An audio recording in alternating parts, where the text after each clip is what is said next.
Hey guys, Ron here, and almost a year ago I made a video where I redesigned a bunch of old Fakemon I designed on the channel, like Leafletter, who was made in my literal second creating Fakemon video, and needed an update to resonate with my current philosophy of Fakemon making and general art capabilities. I've been designing Fakemon on this channel for 5 years, so there are still a ton of Fakemon I definitely should have redesigned already. A lot of duds and misses have accumulated, and some good designs have simply become dated, some you've even grown fond of. I'm gonna have to shake you guys and say, what were you thinking? How'd you believe this was a good Fakemon design? Please leave a like and subscribe if you enjoyed this video, cause I'd love to make a part 3 and have an excuse to redesign some of my terrible designs. But before I redesign these Pokemon, how about you consider redesigning your nutrition goals? Because with today's sponsor, Factor, you can order ready-made meals right to your door. Autumn is finally your time to enjoy the weather, so instead of spending your minutes indoors, chopping ingredients, prepping food, and cleaning up, you can simply place a fresh, never frozen Factor meal into the microwave, and in 2 minutes you can enjoy one of their 34 plus meals of your choice. I'm super excited for you to try one of their dietitian approved calorie smart meals, or their vegan and veggie meals. Their ideal protein plus meals will help you tremendously, or treat yourself with their gourmet plus meals as part of your weekly options. I mean, even after reheating their steak, it isn't dry or tough. And the premium produce like broccoli perfectly complements the protein, so you don't have to feel guilty. I mean, as soon as I got my box, I went straight to the roasted tomato and feta cavatappi. It's this fresh cauliflower pasta that smelled surprisingly divine and was seasoned perfectly. From my own personal experience, if I want to change my life for the better, like spending more time with my friends, going to the gym, or simply indulging in hobbies, I personally don't want to spend an extra hour making lunch or dinner. But with Factor, not only do I not have to waste time preparing my food, they'll also deliver the exact kinds of nutritious meals and snacks I crave, so I can finally stick to my other self-improvement goals. So if you can relate, head to factor75.com or click the link below and use code TrueGreen50 to get 50% off your first Factor box. By now, I've learned that time really is the most important thing, so I want to thank Factor for helping my viewers save their precious time. So the first Fakemon we're redesigning is actually a family, a pair of birds named Poilover and Invulover. These were made 4 years ago, back when I created Pokemon from my walks. I made a giant biome legendary based on the vessel in Manhattan, and then made an early root bird that lives on the legendary. The concept is that Invulover is immune to one status effect based on the berry it eats upon evolution. This is due to it being accustomed to the berries that it eats on the legendary Pokemon's back. The Poilover line is based on plovers, and most specifically, Egyptian plovers, who supposedly eat whatever they can from the mouth of crocodiles. But the concepts are rad, the designs are the problem. They are extremely flat. I mean, look at the evolved form, it's one of the flattest Fakemon I've ever made. The pose is so disappointing, and the patterns have no real significance. My excuse was that the colors changed based on the berry it ate upon evolution, so I didn't want to make the patterns look cool, but they'll have purpose in my redesign. Let's begin with redesigning the Prevo before moving on to the Evo. So starting with 2 circles, but making sure the head circle is big enough so it doesn't have the proportions of a literal bird. Not because that would be bad, but because it's literally a normal type and won't have anything remarkable about it, so I can't also make it a literal real-life bird. I'm gonna aim to make it one of the cutest yet sassiest tiny birds in Pokemon, strong legs for wading, and smug eyes. The original white pattern above the eye was awkward and tacked on. The new patterns will look more natural and will evolve as it evolves. The actual talons will also seem more natural and reliable, but most importantly, the feathers aren't going to be spiky, tiny, and unpredictable. It'll be way less messy and fluffier this time. It'll be white like a baby plover, again, so it's just not a shorter version of its evolved form like the previous version. No black, the brown will get darker when it evolves. Check out Collectic, the waiting Pokemon, from collecting, chick, and eclectic. Basically meaning that this Pokemon has a wide taste. It's no longer Poilover because poison isn't really part of its abilities anymore. Collectic stands in the water collecting floating berries to eat. It uses its powerful legs to kick trees, knocking down fruit and even other Pokemon. Ever since it was young, it has foraged and scavenged with its parents. It's fearless and even jaded from a young age. It knows much about the world and considers itself to be refined. It savors the taste of berries to the point that it can memorize the taste and effects of berries for years. Its signature ability, Assimilate, allows it to gain the effect of the berry it consumes in battle, thus making it immune to the status problem for the rest of the battle. So, if it's holding a cherry Cherry Berry and gets paralyzed, the Cherry Berry heals the paralysis immediately, and for the rest of the battle, Collectic is immune to paralysis. This perfectly sets up its evolved form. In the previous iteration, it simply had immunity. Now it can possibly be immune to any status effect, so that its evolution permanently gains one of those resistances. While the original was still cute, I personally think Collectic is much cuter now. The original also had the color scheme of its evolved form, while it's far more interesting when chicks have a completely different set of feathers than their adult counterparts. The beak is still cute without being thin, and the legs are still long without being too noodly. It looks like the legs are actually part of this Pokemon's existence and not an afterthought. Let's move on to Invulover. So here's the thing, I thought that since I hate this design, it would be easy to give it a glow up, but the design of the original was so bland that I couldn't work with anything without making it look completely different. The only thing I was sure about was the pose, but even then, it was tough to design without any actual aesthetic in mind. Did I want to make it look aerodynamic? For some time I was trying to, but the thing is, this guy isn't supposed to be the definition of cool. He's confident, but not necessarily menacing like a Talonflame or Staraptor.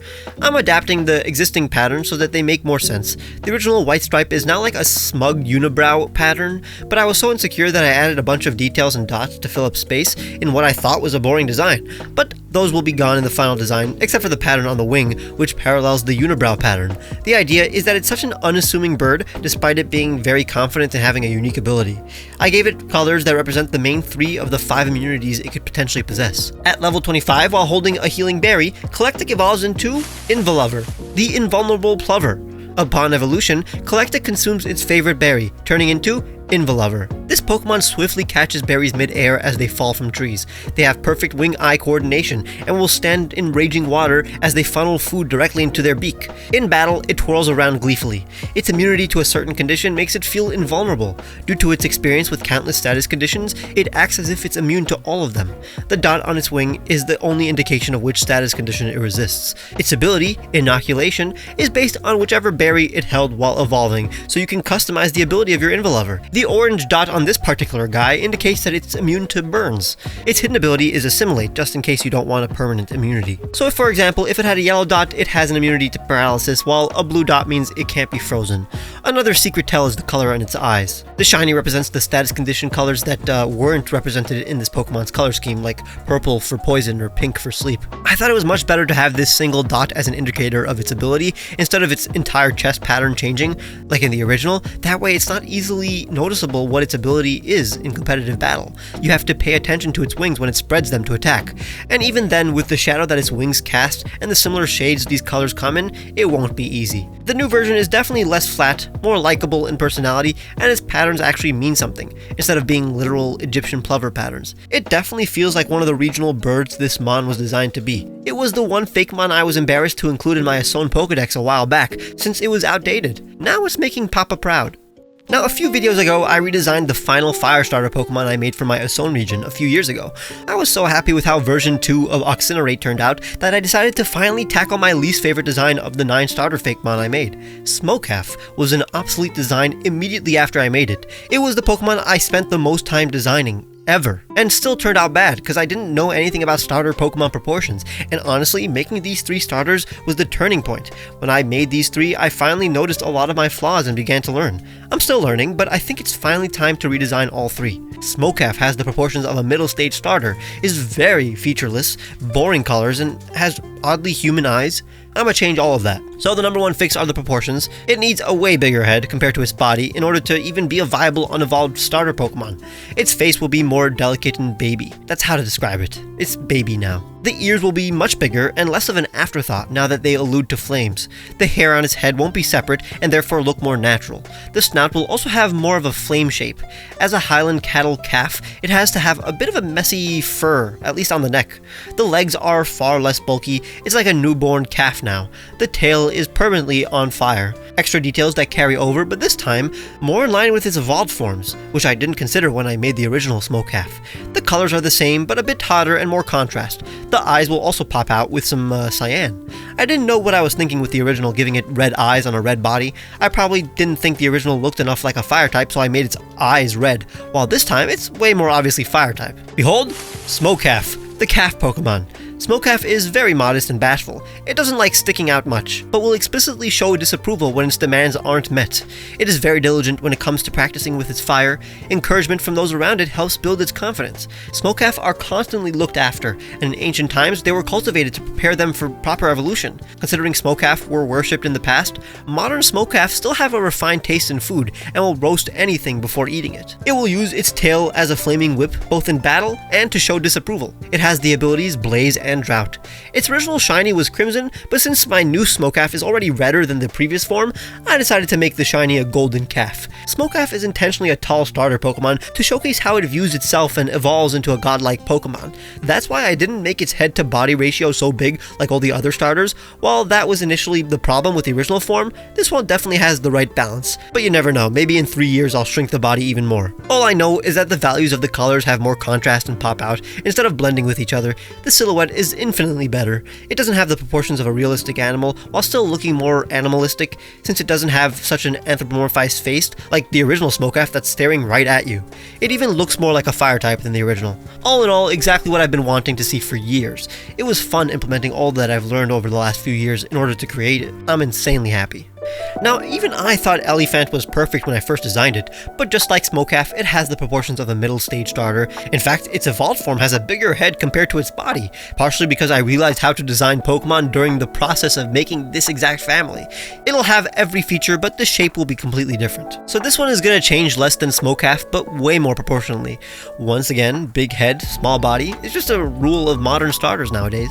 It'll also have a more dynamic pose, running mid-air instead of just walking to the left. The snout will also be more of a developed feature instead of just a literal elephant trunk. The trunk also becomes a makeshift hand when it fully evolves, so I alluded to that in this form now. The new eyes gotta be bigger, but nothing too different. The biggest difference is that the ears aren't just featureless blobs, they're giant leaf-like ears. The lower half is no longer the body of a literal elephant, more angular to allude to its eventual rock typing. The border between its moss and body will flow better, too. No visible knees. The knees were too much in the original. His limbs aren't the size of an evolved form's legs anymore, so the colors are pretty much the same, but with a bit less of a green tint on the gray. Here is Eleafant, the moss Pokemon. Eleafant are always happy to help. They use the tiny seeds that grow on their back and heads to plant gardens. Their strong memory allows them to remember where any sprout is growing. They can hold up to 4 gallons of water in their trunk and use it to water the plants that they carefully cultivate. They're clumsy but incredibly resilient. It is rare to see an Eleafant cry. Their skin is tough, but their top halves are cushioned with a layer of soft moss and foliage. They're very loving, but can get carried away with their affection. They are the heaviest and most massive partner Pokemon. Its ability is Overgrow, just like all grass-type starters, but its hidden ability is Harvest. The shiny is the color palette I would have given it if I didn't have to conform to the standards of a starter Pokemon palette, and also consider the color harmonization with the other Sonian starters. A lot of other people make their elephant starters a little too vague looking. Either the ears and trunks are too small or the head is too humanoid. I purposely wanted to make my elephant Pokemon feel like an African elephant. Its ears are big and its body is gray. As you can see, its proportions are finally that of a starter. It doesn't have such an empty bottom half anymore now that there's more focus on the top half, and honestly, there is more little kid energy here, which makes it feel like something that you're just beginning to raise, as opposed to the original, which seems like it's already a bit tamed. My favorite change is the ear though. I love how it's no longer some vague shape without any purpose.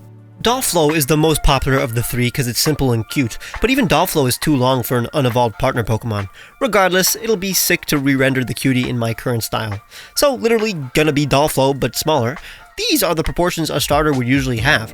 No more empty space, bigger eyes and forehead to make it baby, and more contrast in the values of its colors so the blue pops out and the white is bright. Why'd I say bright in the least bright inflection? Whatever, say hello to Dolflow, the wave Pokemon. Dolflow is an extremely social Pokemon. It will use its sonar abilities to find other Pokemon to befriend. It can release powerful waves of both water and sound, and can communicate with its kind over long distances. They are very naive and trusting, but don't be fooled. They are extremely intelligent. While they constantly hope everyone they meet is as innocent as they are, they will never be tricked twice. They are very curious and inquisitive, but that oftentimes gets them into trouble with humans. Regardless, they will always save a human stranded at sea. It has the abilities Torrent and Analytic. Now that there's some magenta in Dolflow's eyes, the shiny is actually the inverse of its color scheme. I knew I had to change Dolflow the least. Comparing it to its original design is a masterclass in showing how simply changing just the proportions of a Fakemon will make it more appropriately fill the niche it's supposed to be in this case, an unevolved partner Pokemon. There is way less empty space, it looks far more juvenile, the extra color breaks the monochrome aesthetic of the original. Honestly, this one feels the realest out of the three. It's finally the Pokemon I imagined since I was like 4. I can't wait to see what else I learn in the next few years. I also can't wait for you guys to leave a like and subscribe. Check the description for the music I used, the t-shirts I made for you guys, and my Patreon, where you can get cool rewards like seeing my videos days early, which you can also do by clicking the join button and becoming a member. Make sure to follow me on Twitter, where I show sneak peeks of these designs, and I'll see you guys very soon.